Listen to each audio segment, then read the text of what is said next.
الحمد لله الحمد لله نحمده ونستعينه ونستغفره ونعوذ بالله من شرور أنفسنا ومن سيئات أعمالنا من يهده الله فلا مضل له وأشهد أن لا إله إلا الله وحده لا شريك له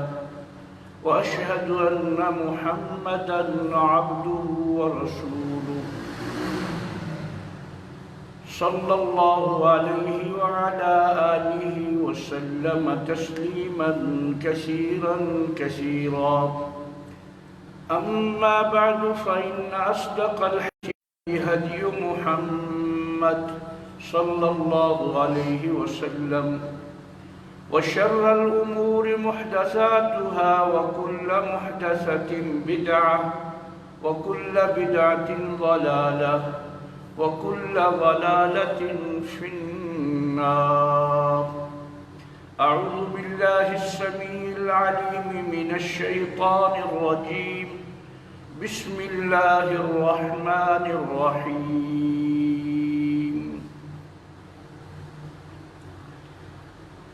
إنما حرم عليكم الميتة والدم ولحم الخنزير وما أهل لغير الله به لغير الله فمن اضطر غير باغ ولا عاد فلا إثم عليه. وقال النبي صلى الله عليه وسلم لعن الله من ذبح لغير الله. وقال عليه الصلاة والسلام من نظر أن يطيع الله فليطعه ومن نظر أن يعصيه فلا يعصيه.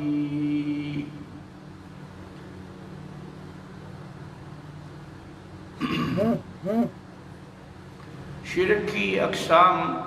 اور قسمیں جن میں لوگ زیادہ تر مبتلا ہوتے ہیں اور وہ شرک جو بڑا شرک ہے جو ایمان اور عمل کو ضائع کر دیتا ہے، اس کی پہلی بڑی قسم ہے اللہ کے سوا اللہ کے بندوں کو پکارنا. پہلی بڑی قسم اللہ کے سوا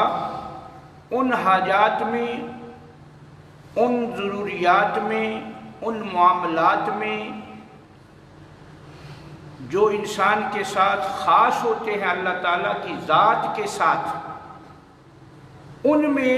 اللہ کے سوا کسی کو پکارنا، چاہے وہ پکارا نبی کی ہو، چاہے کسی نیک بندے کی ہو، چاہے وہ کسی بت کی ہو، کسی قبر پہ کھڑے ہو کر ہو، چاہے کسی درخت کے سامنے کھڑے ہو کر ہو، کسی بھی انداز سے وہ پکار اگر اللہ کے ما سوا کی ہے تو وہ شرک ہے. اور یہ سب سے زیادہ لوگ اس میں ہی مبتلا رہے ہیں اور ہے اس وقت. پکار کہ ان کی زبان پر یا اللہ کی بجائے دوسرے کا نام آئے مشکل کے وقت میں، جیسے ہمارے ہاں اکثر یا علی مدد کا نعرہ لگتا ہے. کوئی بھی آدمی کوئی لشکر جیتتا ہے، کوئی ٹیم جیتتی ہے، کوئی کینڈیڈیٹ جیتتا ہے، کوئی M P A M N A جیتتا ہے، تو اس کے جیتنے والوں کا پہلا نعرہ کیا ہوتا ہے؟ یا علی مدد. یا اسی طرح کسی کا جو ہے وہ زبان پہ یا غوث پاک، یا غوث مدد، یہ ایک زبان سے الفاظ نکلتے ہیں. تو یہ اللہ کے سوا دوسرے کی پکار ہے. مغالطہ یہاں لوگوں کو یہ لگا ہے، وہ یہ سمجھتے ہیں کہ یہ غیر نہیں ہے. جب کہا جاتا ہے نا کہ غیر اللہ کی پکار، تو وہ یہ اپنے خیال میں سمجھتے ہیں کہ یہ ہستیاں تو اللہ پاک کے پیارے لوگ ہیں، یہ غیر تو نہیں ہیں. حالانکہ غیر جو ہے یہ عربی زبان میں بمعنی سوا، علاوہ، عربی زبان میں اس کا استعمال وہ نہیں ہے جو ہماری زبان میں ہے۔ ہماری زبان میں غیر کہتے ہیں پرائے کو، جو کسی کا کچھ نہ لگتا ہو، رشتہ دار بھی نہ ہو، کسی سے کوئی تعلق بھی نہ ہو، اپنا نہ ہو، پرایا ہو، پرائے کو غیر کہتے ہیں۔ قرآن نے جو غیر اللہ کا لفظ بولا ہے تو وہ من دون اللہ کے معنی میں ہے، سوا کے معنی میں ہے، علاوہ کے معنی میں ہے، کہ اللہ تعالیٰ کے ساتھ یا اللہ کے سوا دوسرے کو پکارنا۔ لوگوں کو مغالطہ یہ لگا، انہوں نے کہا یہ غیر لوگ نہیں ہیں، یہ اللہ کے پیارے ہیں، یہ اللہ کے نبی۔ ظاہر بات ہے اللہ کے پیارے ہیں، انبیاء کرام اللہ کے پیارے ہیں، نیک لوگ اللہ تعالیٰ کے پیارے ہوتے ہیں، صالحین، اللہ کی ان سے محبت ہوتی ہے، وہ اللہ سے محبت کرتے ہیں۔ اس میں تو شک نہیں کہ وہ محبوب اللہ تو ہوتے ہیں، وہ اللہ کے نبی، اللہ کے انبیاء، نیک بندے، لیکن جو پکار ہے، جو عبادت ہے، وہ انبیاء کی نہیں ہوتی۔ وہ دین میں اللہ کے سوا دوسرے کی کرنے کی گنجائش ہی نہیں رکھی گئی کہ کسی دوسرے کی اللہ تعالیٰ کے سوا وہ عبادت کی جائے جس کا مستحق صرف اللہ ہے۔ تو سب سے زیادہ مغالطہ جو لوگوں کو کائنات میں حضرت نوح علیہ السلام سے وقت سے لے کر آج تک لگا جا رہا ہے، وہ یہ سب سے بڑا ہے، پہلا نمبر پکار کا، ایمان کے ساتھ، اللہ کے ساتھ دوسروں کو پکارنا۔ اور جتنی یہ پچھلی قومیں اللہ نے تباہ کی، برباد کی، ان کو عذاب سے، دنیا میں عذاب ان پہ نازل فرمایا، ان پر یہ حقیقت اس وقت آشکارا ہوئی جب عذاب آیا۔ جب اللہ کا عذاب آیا تو پھر انہوں نے مانا کہ واقعی ہم جن کو پکار رہے تھے، جن کو ہم اللہ کے ساتھ شریک بنا رہے تھے، وہ تو اس قابل نہیں تھے۔ وہ ضرور نیک تھے، بزرگ تھے، فضیلت والی ہستیاں تھیں، لیکن یہ ان کا حق نہیں تھا جو ہم نے کیا۔ کیوں؟ اگر یہ حق ہوتا، اگر وہ کچھ کر سکتے ہوتے تو ہمیں اللہ کے عذاب سے بچا لیتے۔ قرآن اس طرف بڑا اشارہ کرتا ہے۔ اللہ پاک فرماتے ہیں، فرمایا فَلَمَّا جَاءَتْهُمْ رُسُلُنَا بِالْبَيِّنَاتِ، جب ان غیر اللہ کی عبادت کرنے والوں کے پاس ہمارے رسول پہنچے دلائل کے ساتھ، بینات کے ساتھ، معجزات کے ساتھ، واضح دلیلیں لے کر نبی آئے، فَرِحُوا بِمَا عِندَهُم مِّنَ الْعِلْمِ، تو وہ لوگ جو پہلے سے ان کا ایمان اور عقیدہ تھا اسی پہ اترانے لگے، اسی پہ خوش ہونے لگے۔ فارحو، یہاں فارحو کا معنی اترانا ہے، خوش ہونا نہیں ہے نرا۔ ویسے عربی میں فرح خوش ہونے کو کہتے ہیں، کسی کو خوشی ہو تو کہتے ہیں فلانا بڑا خوش ہے، فارح فلان، لیکن یہاں ہے فارحو اے تکبرو، اترانے لگے، ناز کرنے لگے۔ فارحو بما عندهم من العلم، جو پہلے سے ان کا ایمان اور عقیدہ تھا، اللہ کے ساتھ اللہ کے نبیوں کو پکار رہے تھے، اللہ کے نیک بندوں کے بتوں کو سامنے رکھ کر جو عبادت کر رہے تھے، وہ اسی پہ خوش ہونے لگے، ناز کرنے لگے، اسی پہ اپنے آپ کو انہوں نے مطمئن کر لیا۔ جب نبی آئے، حالانکہ پیغمبر تو دلیل کے ساتھ بات کرتا ہے، نبیوں نے آ کر بتلایا کہ یہ جو ان کی تم عبادت کر رہے ہو ٹھیک ہے، یہ اللہ کے پیارے ہیں، اللہ کے محبوب ہیں، اللہ کے ہاں ان کی قدر و منزلت ہے،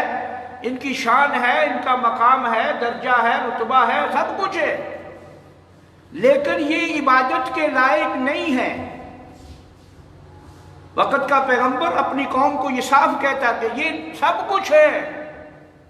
جیسے ہمارے نبی کریم صلی اللہ علیہ وسلم نے جب خانہ کعبہ سے بتوں کو نکالا تو اس میں حضرت ابراہیم علیہ السلام کا بت بھی انہوں نے بنایا ہوا تھا، تو آپ صلی اللہ علیہ وسلم نے فرمایا کہ ان ظالموں نے اس ابراہیم کا بت بنا دیا جو بتوں کو توڑنے والا تھا، بت کش تھا، بت گر نہیں تھا، جو بتوں کو توڑا کرتا تھا، بناتا نہیں تھا۔ یہ اتنے بڑے ظالم ہیں یہ۔ تو انبیاء کرام نے کہا کہ اوس ہماری قوم اعبدوا ما لکم من الہ غیرہ، یہ ہر نبی کی دعوت کا یہی جملہ رہا ہے، او میری قوم اسی اللہ کی عبادت کرو جسے تم بڑا مانتے ہو، اسی اللہ کو پوجو جسے تم سب سے بڑا داتا مانتے ہو، آقا مانتے ہو، مولا مانتے ہو۔ ما لکم من الہ غیرہ، یہ جو تم اس کے ساتھ دوسروں کی پکار و عبادت کر رہے ہو، یہ نہ تو اس لائق ہیں، نہ مستحق ہیں، نہ ان کا یہ حق ہے، عبادت صرف اللہ ہی کی کرو۔ جب انبیاء نے دعوت دی تو اللہ فرماتے ہیں فَارِحُوا بِمَا عِندَهُم مِّنَ الْعِلْمِ، تو وہ لوگ جس ایمان پر تھے، جس عقیدے پر تھے، وہی اترانے لگے، ناچنے لگے اپنے عرصوں پہ، جسے آج کل ہے اسی طرح اپنے میلے ٹھیلے اسی طرح لگاتے رہے، نبی کی بات کو نظر انداز کر دیا، پیغمبر کی بات کو اپنے اس میں لائے نہیں کہ سوچے تھوڑا کہ یہ بات جو کر رہے ہیں تھوڑی سوچنے کی تو ہے۔ فَارِحُوا بِمَا عِندَهُم مِّنَ الْعِلْمِ، ان کے مولوی بھی، ان کے پیر بھی، ان کا دیندار طبقہ بھی، دنیا دار طبقہ بھی، ان کے امیر بھی، فقیر بھی، ان کے بڑے حکمران اور مشیر اور وزیر بھی، سب کے سب فَارِحُوا بِمَا عِندَهُم مِّنَ الْعِلْمِ، اترانے لگے، تکبر کرنے لگے کہ یہ نبی صرف ایک اللہ کی طرف پکارتا ہے، ایک اللہ کی عبادت کی دعوت دیتا ہے، ہم بھی اس اللہ کو مانتے ہیں لیکن ہم ان ہستیوں کے ذریعے سے مانتے ہیں، ان کے واسطے سے مانتے ہیں، ان کے وسیلے سے مانتے ہیں، اور یہ کہتا ہے کہ اللہ وسیلوں سے نہیں، واسطوں سے کوئی ضرورت نہیں۔ فارغ ہو، انہوں نے تکبر دکھایا، وقت گزرا، مدت پوری ہوئی نبی کی جو تھی، جتنی اللہ مہلت دیا کرتے تھے اس زمانہ میں جو نظام تھا، یہ تو اللہ نے عذاب ہٹایا ہے نا جب ہمارے نبی صلی اللہ علیہ وسلم تشریف لائے ہیں، اسی معنی میں آپ اللہ کی رحمت ہیں، رحمت للعالمین کا جو معنی ہے وہ یہی ہے کہ اللہ نے اب اپنا وہ عذاب جو قوموں پہ آیا کرتا تھا، جس وجہ سے قومیں تباہ و برباد ہو جاتی تھی، جس ایک جرم کی وجہ سے وہ آج وہ سارے جرم پائے جاتے ہیں، ان ساری امتوں کے جرموں کو جمع کیا جائے تو وہ آج اس امت میں سارے جرم پائے جاتے ہیں، لیکن پھر بھی اللہ کا عذاب رکا ہوا ہے، کیونکہ اللہ تعالیٰ نے اپنے نبی صلی اللہ علیہ وسلم کو رحمت بنا کے اپنے عذاب کے آگے آڑ بنا دیا، اور یہ خود کیا اللہ نے۔ اسی لیے آپ صلی اللہ علیہ وسلم فرماتے ہیں کہ میں اللہ کی رحمت ہوں دی ہوئی، رحمت مہدا، اللہ نے مجھے ایسی رحمت بنائی ہے جو اللہ کے عذاب کے آگے آڑ ہے۔ وہ جیسے ہم نے ذکر کیا تھا کہ مکے کے لوگ بسا اوقات برسر عام عذاب طلب کرتے تھے کہ اے محمد صلی اللہ علیہ وسلم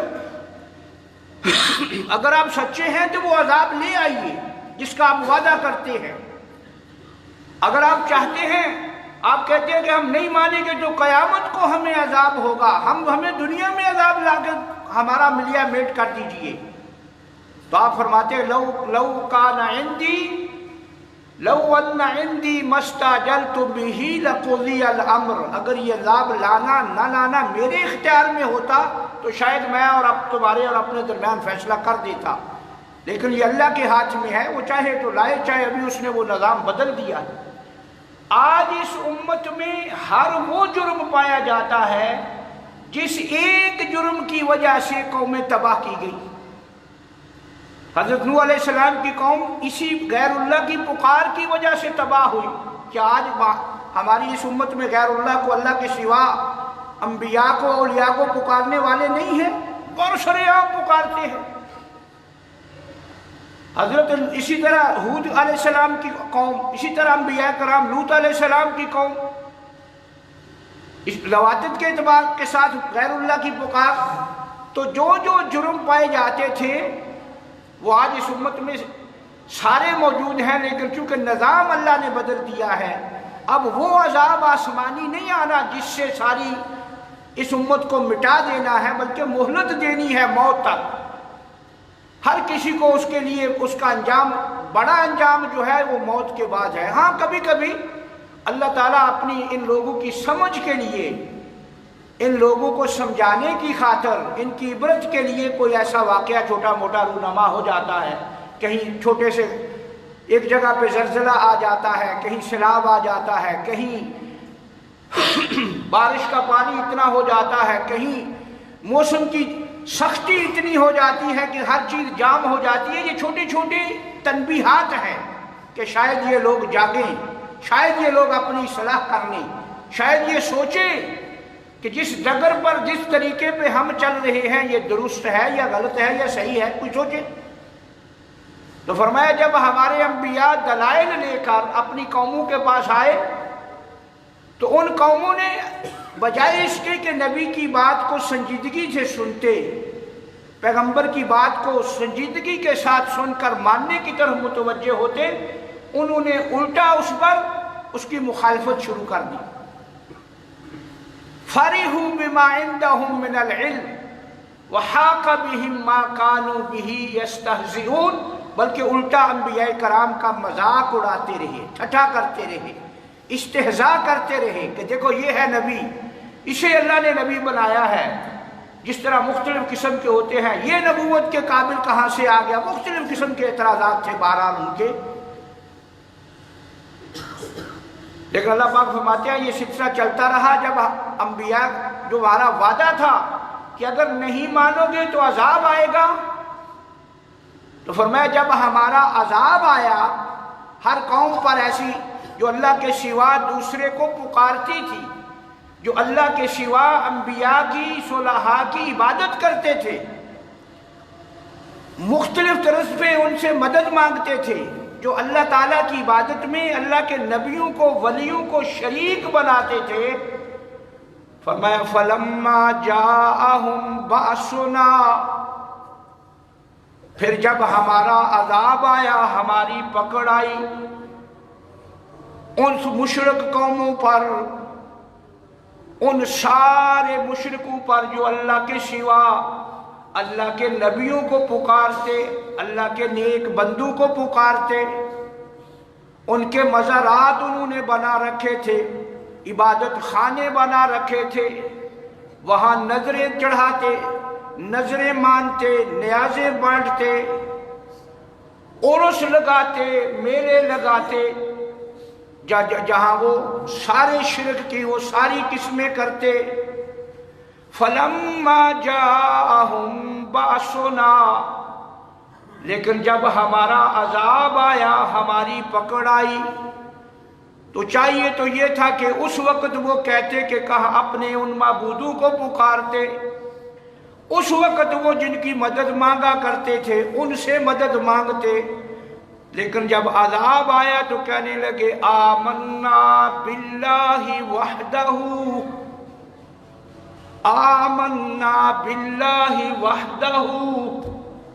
ہم اس عذاب سے پہلے اللہ وحدہ کے ساتھ دوسروں کو شریک بنایا کرتے تھے، دوسروں کی پکار کیا کرتے تھے، عبادت کیا کرتے تھے، ان سے مدد مانگا کرتے تھے، نیازیں ان کے نام کی بانٹتے، ان کے نام کے نام رکھتے تھے۔ لیکن آج ہمیں سمجھ آ گئی ہے آمنا باللہ وحدہ، جب اللہ کا عذاب آ گیا، جب اس عذاب کی لپٹ میں آئے، جب عذاب نے پکڑ لیا، پھر کہنے لگے آمنا باللہ وحدہ، ہم ایک اللہ پر ایمان لاتے ہیں، وَكَفَرْنَا بِمَا كُنَّا بِهِ مُشْرِكِينَ، اور ان تمام شریکوں کا ہم انکار کرتے ہیں جن کو ہم اس سے پہلے اللہ کا شریک بنایا کرتے تھے۔ اس سے پہلے جن جن کو ہم شریک بناتے تھے ہم ان کا انکار کرتے، لیکن یہ انہوں نے کس وقت کہا؟ جب عذاب کی لپٹ میں آ گئے، جب عذاب کے شکنجے میں جکڑ دیے گئے، جب عذاب ان پہ پورے کا پورا آ گیا، اس نے پکڑ لیا، تو پھر کہنے لگے کہ ہم ایک اللہ کو جس کا کوئی شریک نہیں، ہم مانتے ہیں اللہ کا کوئی شریک نہیں، اس کی پکار میں کوئی شریک نہیں، اس کی نظر میں کوئی شریک نہیں، اس کی نیاز میں کوئی شریک نہیں، اس کی عبادت میں کوئی شریک نہیں، ہم مانتے ہیں اور ہم ان تمام شریکوں کا برملا انکار کرتے ہیں جن کو ہم اس سے پہلے شریک بنایا کرتے تھے۔ لیکن اس وقت کا ماننا پھر کام نہیں آتا، اس وقت کا ماننا کام نہیں آتا، بلکہ قرآن کریم اور آگے اس سے تھوڑا قدم بتلاتا ہے۔ اللہ فرماتا ہے جب ایسے لوگوں کی موت آتی ہے،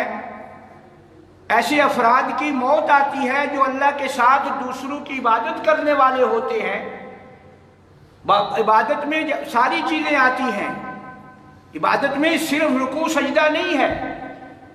جو اللہ تعالیٰ کے ساتھ دوسروں کی پکار کرتے ہیں، ان سے مشکل میں مصیبت میں پکارتے ہیں، بیماری میں شفا طلب کرتے ہیں، نقصان میں نفع مانگتے ہیں، اولاد نہیں تو اولاد مانگتے ہیں، مال نہیں تو جائیداد مانگتے ہیں، جو جو چیزیں اللہ تعالیٰ کے ساتھ ہے، عزت مانگتے ہیں، بڑائی مانگتے ہیں، کرسی مانگتے ہیں۔ فرمایا جب جن سے یہ مانگتے ہیں، جب اللہ کے عذاب کے شکنجے میں یہ آتے ہیں تو پھر یہ مان لیتے ہیں کہ اللہ کا کوئی شریک نہیں۔ فرمایا ان افراد میں سے جب کسی کی موت آتی ہے، یہ تو ہوا نا عام معنی کہ قوموں پر جب عذاب آیا اللہ تعالیٰ کا تو وہ ماننے پر مجبور ہو گئے کہ اللہ وحدہ ہے، اللہ واحد ہے، اس کا کوئی شریک نہیں، پکار میں اس کا کوئی شریک نہیں، نیاز میں اس کا کوئی شریک نہیں، نظر میں اس کا کوئی شریک نہیں، عبادت میں اس کا کوئی شریک نہیں۔ جب اللہ نے اپنا شکنجہ کسا پھر ماننے پر مجبور ہوئے۔ پھر تو فرعون جیسا بڑا ظالم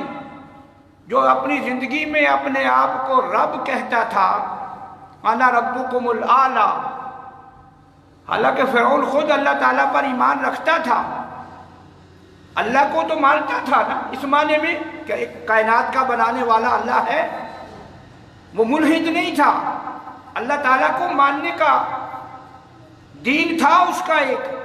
لیکن اب بناوٹی دین تھا جس میں اللہ کے سوا دوسروں کی پکار ہوتی تھی، جس میں اللہ کے سوا دوسروں کی سے مدد مانگی جاتی تھی۔ وہ بھی جب موت کے شکنجے میں آتا ہے تو وہ بھی کہتا ہے آمنت بہ الذی آمنت بہ بنو اسرائیل، کہ میں بھی اس ذات پر آج ایمان لاتا ہوں جس کو یہ بنی اسرائیل اپنا رب اور معبود کہتے ہیں۔ لیکن یہ کس وقت کہا؟ جب موت کے آثار نظر آ گئے۔ تو اللہ فرماتے ہیں شرک کرنے والا جب مرنے لگتا ہے اس وقت بھی اس سے یہی کہا جاتا ہے، مشرک سے، جس کی زبان پہ